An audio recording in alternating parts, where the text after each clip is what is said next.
आप इस बात को अनुभव करना, जब आप ईमानदारी से प्रभु को भाव में रखकर, प्रभु को ध्यान में रखकर जब आप कर्म करने निकलेंगे, निषिद्ध कर्म आपसे होगा नहीं। अरे एक साधारण से एक व्यक्ति को भी कोई कह दे ना कि हम तो आपके सहारे हैं, तो ये बात सुनकर कोई साधारण सा व्यक्ति भी अपने आश्रित की संभाल करता है।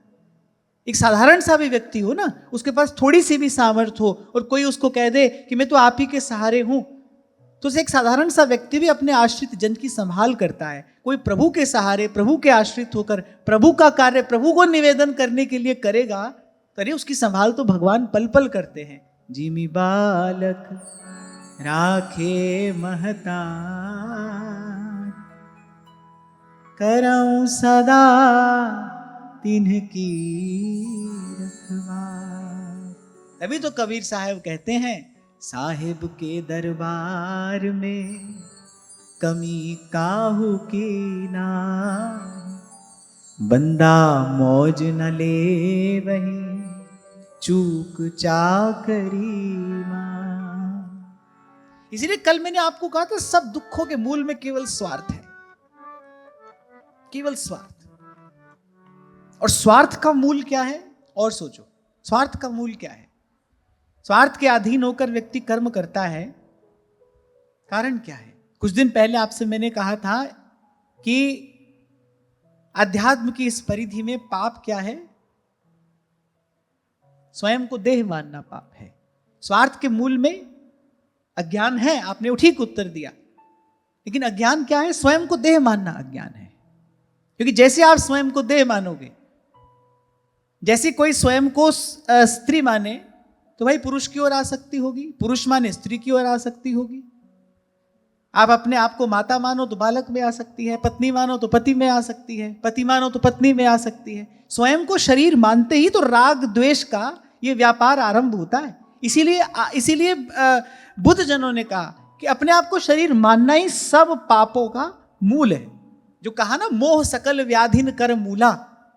मोह है कि अपने आप को शरीर मानना, यही मोह है। आप हो तो भगवान के, आप हो तो प्रभु के। शरीर तो आपको एक उपकरण मिला, एक साधन मिला भगवत प्राप्ति के लिए, भगवत साधन के लिए। स्वयं को शरीर मानकर बैठे, बस यहीं से पांव पड़ा गलत मार्ग पर और चलते चले गए, और फिर प्रभु से बहुत दूर कहीं इस संसार की इस घोर भव अटवी में खोई गैया तेरी, और खो गया जी। भूल यहीं से हुई। तो इस भूल के सुधार का उपाय क्या है? इस भूल के निवारण का उपाय क्या है? भाई भगवान ने जो सिरा हाथ में दिया ना कर्म का, उसी को संभालिए। इसलिए मैंने कहा कि छोड़कर तो बिल्कुल भी नहीं बैठ जाना है। और जो छोड़कर बैठते हैं, जो छोड़कर बैठ जाते हैं, वो इत व्यवहार न उत परमारथ, बीच ही बीच जो जन्म गवायो। हाथ में कुछ नहीं आता। गीता में भगवान ने दोनों मार्ग बताए अर्जुन को। दोनों मार्ग बताने के बाद भगवान ने कहा किंतु ये जो कर्म योग का मार्ग है, ये मुझे अधिक प्रिय है। कर्म योगी मुझे अधिक प्रिय है, जो करता चले और मुझे निवेदन करता चले, मुझे समर्पित करता चले। अरे ये जिंदगी उसी की है जो किसी का हो गया। मैं तो कहता हूं, और कुछ समझ में आए ना आए, इतनी बात समझ लीजिए, अपने आप को समझा दीजिए कि भाई, कबीर साहब एक बड़ी सुंदर बात कहते हैं, बोले देह खेह हो जाएगी। बोले कबीरा जब तक देह है, कबीरा जब तक देह है, देह कछु देह, और बोले देह खेह हो जाएगी। खेह माने राख। बोले देह खेह हो जाएगी, फिर कौन कहेगा देह? अरे कबीरा जब तक देह है, देह कछु देह। बोले इसको तो एक दिन समाप्त हो ही जाना है, देखे हो जाएगी, कौन कहेगा दे।